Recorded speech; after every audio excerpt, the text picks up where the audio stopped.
الله المصور المالک. د حسن د زیاتولو دپاره یا د مخ رونق او ښایست او ښکلا پیدا کولو دپاره الله المصور المالک دا وظیفه که یو انسان وکړي انشاءالله چې مخ به داسې روښانه شي چې هر څوک به ورته حیران پاتې شي چې دې مخ سره دې څه وکړل. دومره حسن به ورته رب العالمین ورکړي. بسم الله الرحمن الرحیم.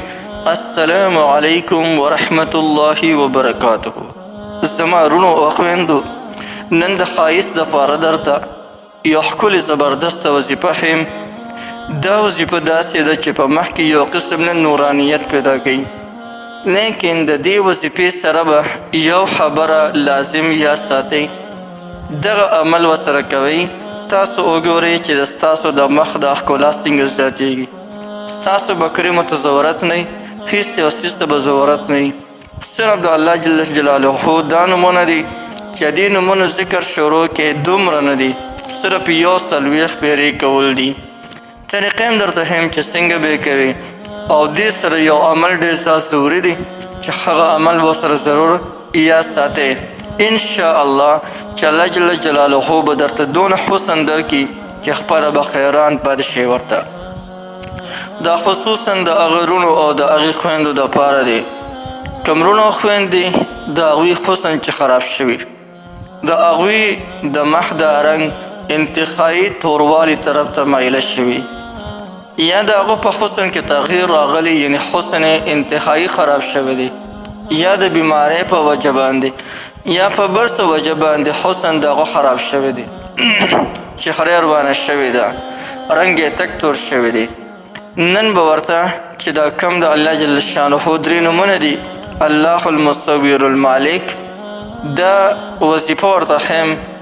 نو انشاءالله چې دا وظیفه کم یو انسان وکړي الله جل جلاله به هغو ته ډېر زیات بسیاره حسن ورکړي. داسې حسن ورته رب العالمین ورکړي خلک به ورته حق حیران پاتې شي. دا وظیفه یو انسان راونیسي، مسلسل د پابندۍ سره وکړي، لږ وخت پس به دې انسان ته په خپله خلک حیران وي، حیران ورته ګوره، ورته به وایي چې تا د مخ سره څه وکړل، دومره حسن درته څنګه میلاو شو. راځئ د وظیفې کولو طریقه درته ښیم، او د دې وظیفې سره لازم یو عمل دی چې هغه عمل به هم کوو. د وظیفې کولو طریقه دا ده چې 15 وخته مونځ په پابندۍ سره کوئ. که سړی وي نو سړی دې په جمع سره کوي، که د څه عذر په بنا باندې ته نه جمع قضا شوه نو خیر دی، هېڅ خبره نه ده. د مانځونه چې څنګه سلام واړئ، که نارینه وي نو هغه به د جمع سره مونځ کوي، او که زنانې هغه به په خپل کور کې مونځ کوي، لیکن په خپل وخت باندې مونځ کوي. کله چې د منځونه د فرض منځونه سلام واړئ او د خپلې دعاګانې ووایئ، د هغې نه پاسېدي نه په خپل ځای باندې دې ناستي او بیا دې دا وظیفه وکړي. بسم الله الرحمن الرحیم نه دې شروع وکړي او داسې شروع کړي. بسم الله الرحمن الرحیم. اللهم الله المصور المالک، الله المصور المالک، الله المصور المالک، الله المصور المالک. اول بسم الله الرحمن الرحیم، بیا ورپسې اللهم، او د هغې نه پس به داسې وي الله المصور المالک. کله چې 140 پیرې دا پوره شي د هغې نه پس به ووایي جل جلاله، او بیا به 3 کرته په نبي کریم صلی الله علیه وسلم مبارک باندې درود شریف ولولئ، او د هغې نه پس به په دې لاس باندې شوپ وکړئ، په دواړو لاسونو باندې به شوپ وکړئ، د دواړو لاسونو په دې تلو باندې، او داسې انداز کې به وکړئ چې د ستاسو د خولې د لاړو دا ذرات، دغه لږ ذرات یادوم چې دا په دې لاس باندې ورپروزي، او بیا دغه لاس په دې مخ باندې راکاږئ. یو عمل دا شو. دویم عمل دا دی چې څومره ستاسو نه کیدی شي په کثرت سره استغفار وایئ، استغفر الله استغفر الله استغفر الله. که چاته دا یادیږي بهترین استغفار دا دی استغفر الله الذي لا اله الا هو الحي القيوم واتوب الیه.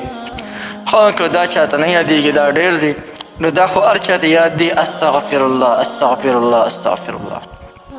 دا کوه او څومره چې کوشش کېږي هغه نه د ګناه نه ځان ساته.